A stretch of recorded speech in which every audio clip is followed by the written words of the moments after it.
Капитенот на Голден Арт Давид Даев против Скопје го одигра последниот натпрев во неговата кариера и на неполни 23 години реши да ја заврши професионалната играчка кариера. Одлуката поради која Даев заминува во пензија поради здравствени причини препорака да не се занимава професионално со спорт. Неговите соиграчи и другари го испратија во пензија со слоганот "Нема тензија, сега си во пензија". Даев својата кариера ја започна на своји 13 години во младинските школи на Металург во 2014 година.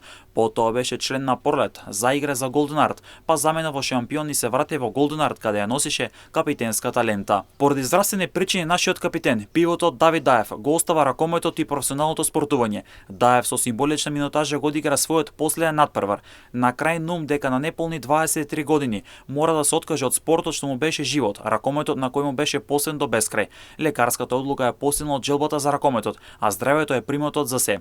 По деталните лекарски прегледи, Давид е надвор тренежен процес околу 1 месец, но до последниот тренинг присутен во сала со својот тим како висински капитен, се вели во соопштението од клубот. Даев останува пример за дисциплина, пожртвуваност и лојалност. Играч, голем пријател и човек. Од неговиот клуб му се заблагодарија на нивниот капитен да се чува и му посака многу здраве, но и да ги бодри клубот од трибините.